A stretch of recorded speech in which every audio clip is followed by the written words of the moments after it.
আসসালামু আলাইকুম বন্ধুরা, হাতে লেখা সুন্দর করতে হলে বেশি বেশি বর্ণমালা অনুশীলন করতে হয়। এই ভিডিওতে আপনাদেরকে বাংলা বর্ণমালাগুলো লিখে দেখাবো। এরকম শিক্ষণীয় ভিডিও আপনাদের সোনামণিদেরকে দেখাবেন, তাহলে তারা প্রয়োজনীয় কিছু শিখতে পারবে এবং লিখতেও পারবে। প্রথমে আমরা লিখব কি ক। এভাবে সোজা একটা দাগ দিয়ে নিচের দিকে নিয়ে এসে এখান থেকে এভাবে এবং ভাঁজ করে এভাবে সুন্দর একটি ক। এরপর খ।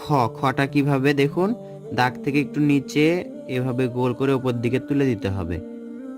এরপর এতদূর নিয়ে এসে নিচের দিকে আবার উপর দিকে খ।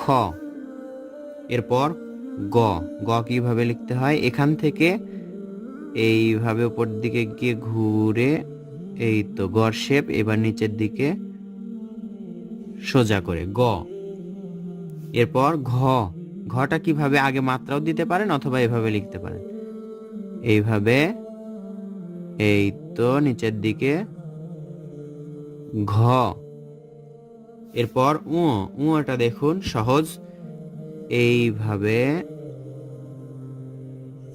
গোল করে সুন্দর একটি উঁর পর কি হয় চ।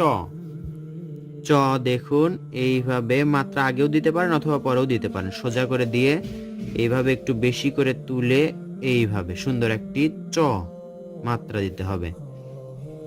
এরপর ছ।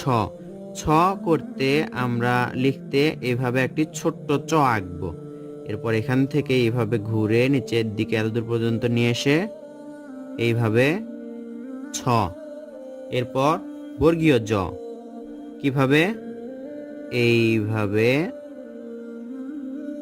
উঁর মতো করে এখান থেকে একটা লেজ জ। বর্গীয় জর পরে ঝ। ঝটা কিভাবে, প্রথমে আমাদের ব লিখতে হবে অথবা কর মতো করে লিখতে হবে। দেখুন এইভাবে আস্তে আস্তে দেখাচ্ছি যেন সোনামণিরা বা বাচ্চারা সহজেই বুঝতে পারে। এখান থেকে উপর দিকে তুলে দিতে হবে, এটা কিন্তু নিচের দাগের সাথে লাগবে না, একটু ফাঁকা থাকবে ঝ। এরপর ইয়। এখানে এর মতো করে স্বরবর্ণের এ এ আঁকবো আমরা, এ লিখবো। এরপর এইভাবে সুন্দর করে ইয়র পর কি হয় ট। টটা অনেক সহজ, এইভাবে সোজা করে একটা দাগ দিতে হবে। এরপর এইভাবে উপর দিকে তুলে গোল করতে হবে, মাত্রা দিতে হবে। এরপর এখান থেকে সুন্দর করে ট। এরপর ঠ। ঠতে মাত্রা থাকে, এখান থেকে দেখুন এইভাবে একটা ভাঁজ করব। এরপর এইভাবে একবারেই উপর দিকে তুলে নিয়ে যাব। দেখুন সুন্দর একটি ঠতে মাত্রা হয় ঠ। এরপর ড।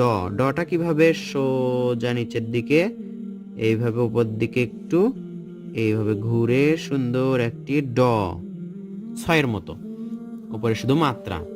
ডর পর ঢ। ঢটা কিভাবে, সোজা আমরা ট যেরকম করে করেছি সেই রকম ঢ। এরপর মূর্ধন্য।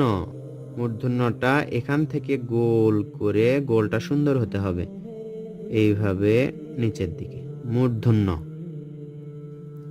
মূর্ধন্যর পরে কি হয় ত। তটা কিভাবে, মাত্রা থেকে না, একটু নিচে থেকে এইভাবে গোল করে ত। ত কিন্তু মাত্রার সাথে লাগবে না, তবে মাত্রা হবে ত। এরপর থ। থতে কিন্তু মাত্রা নেই, এইভাবে গোল করে দুইয়ের মতো দেখুন এভাবে নিচের দিকে লাগাই দিব এবং উপর দিকে তুলে দিব থ। এই ভাঁজটা ভালো সুন্দর হলে থটা সুন্দর লাগবে দেখতে। থ এরপর দ। সোজা একটা দাগ অর্ধেক পর্যন্ত উপর দিকে তুলে দিয়ে আবার নিচের দিকে একটু ভাঁজ, দতে মাত্রা হবে। দর পরে ধ। ধটা কিভাবে, আমরা একটা সোজা দাগ, দেখুন ছোট বাচ্চারা এভাবে বুঝবে, সোজা একটা দাগ। এরপর একটু নিচে থেকে এভাবে ক যেরকম করে করতে হয়, এর অর্ধেক থেকে আবার এইভাবে ঘুরে দিলেই ধ। এরপর দন্তন্য।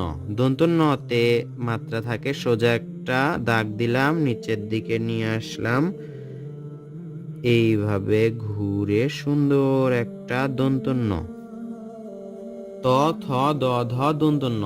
এরপর প, পটা কিভাবে, পটা অনেকের কাছে কঠিন মনে হয়, মনোযোগ দিয়ে দেখবেন। এইভাবে টিক চিহ্নের মতো একটু ভাঁজ করে উপর দিকে তুলে দিলাম। এরপর এখান থেকে ঘুরে সুন্দর করে নিচের দিকে নিয়ে আসবো, অথবা এখানে থেমে যাব। এরপর সোজা একটা দাগ নিচের দিকে নিয়ে আসব, তাহলে প। এরপর ফ, ফটা কিভাবে দেখুন, এইভাবে একটা দাগ, এইভাবে নিচের দিকে ভাঁজ করে নিয়ে এসে উপর দিকে তুলবো, কিন্তু মাত্রা পর্যন্ত তোলা হবে না, এইভাবে গোল করতে হবে। ফর ওপর মাত্রা থাকবে এইভাবে, দেখুন এখানে ফাঁকা থাকলো ফ। এরপর ব, এইভাবে সোজা নিচের দিকে, এই তো ব। এরপর ভ, ভটা কিন্তু মাত্রা থেকে করা যাবে না, তবে মাত্রা হবে ভর ওপরে। এখানে গোল করে এইভাবে, এরপর এইভাবে সুন্দর করে ঘুরে উপরে উঠবে। ভতে মাত্রা হবে, দেখুন এই দাগগুলো কিন্তু মাত্রার সাথে লাগলো না। ভ, এরপর মটা করব আমরা এখানে একটু ভাঁজ করে একের মতো গোল করব, একের মতো গোল করে এটা আবার নিচের দিকে নিয়ে আসব, উপর দিকে তুলে দিলে মাত্রা দিলেই সুন্দর একটি ম। প, ফ, ব, ভ, ম। এরপর অন্তস্থ জ, অন্তস্থ জ, এভাবে দেখুন ফর মতো এইভাবে একটা দাগ, এইভাবে নিচের দিকে নিয়ে এসে উপর দিকে তুলে দিলেই অন্তস্থ জ।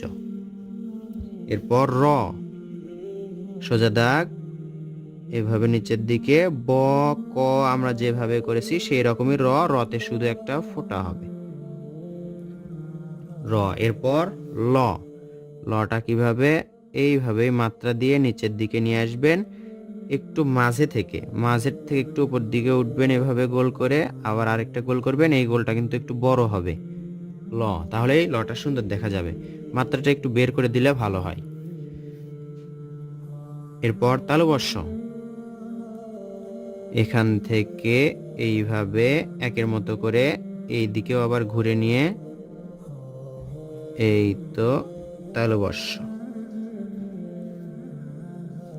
এরপর মূর্ধন্য ষ, ফ যেরকম এবং জ যেরকম করে করেছি সেরকম করেই এভাবে একটা দাগ, এইদিকে নিচের দিকে ঘুরে আবার উপর দিকে সোজা তুলতে হবে, এর মাঝে এভাবে দাগ দিলেই মূর্ধন্য ষ, মাত্রা দিতে হবে।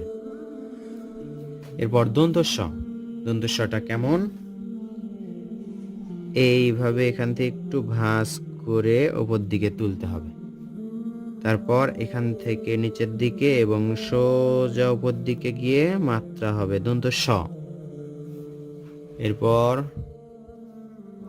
হটা কিরকম, এখানে আমরা দুইয়ের মতো করে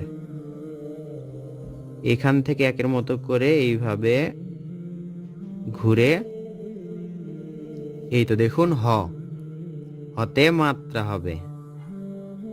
এরপর ডয়বিন্দু র, অনেকেই বলে ডয় শূন্য র, এইভাবে ড যেরকম করে করেছি সেরকম করেই করব এবং নিচে শুধু ফোঁটা দিব, ডয় বিন্দু র। এরপর ঢয় বিন্দু র, ঢ মাত্রা নিচে একটি ফোঁটা, ঢয় বিন্দু র। এরপর অন্তস্থ অ, মূর্ধন্য ষ যেভাবে করেছি সেইভাবে দেখুন, এইভাবে অন্তস্থ অ। এরপর খণ্ডত, দেখুন কিভাবে, এইভাবে এখানে একটু গোল করতে হবে, গোল করে নিচের দিকে সুন্দর করে দিতে হবে খণ্ডত। অনুস্বার, এইভাবে গোল নিচের দিকে এইভাবে। এরপর বিসর্গ, একটা গোল নিচে আরেকটা গোল যেন সমান এবং একই মাপের হয়। এরপর চন্দ্রবিন্দু, চন্দ্রবিন্দু তো অক্ষরের উপরে থাকে, তারপরে আমরা এখানে দেখাচ্ছি চন্দ্রবিন্দু। এই হলো বাংলা বর্ণমালার ৩৯টি বর্ণ। আশা করছি এই ভিডিওটি দেখে বাচ্চারা উপকৃত হবে। আর আপনারা সচেতন অভিভাবকরা অবশ্যই ভিডিওটি বাচ্চাদেরকে দেখাবেন, এ থেকে বাচ্চারা শিখতে পারবে। ভিডিওটি ভালো লাগলে বা শিক্ষণীয় বলে মনে হলে অবশ্যই চ্যানেলটি সাবস্ক্রাইব করবেন এবং ফেসবুক পেজটি ফলো করে রাখবেন। ধন্যবাদ সবাইকে। আসসালামু আলাইকুম।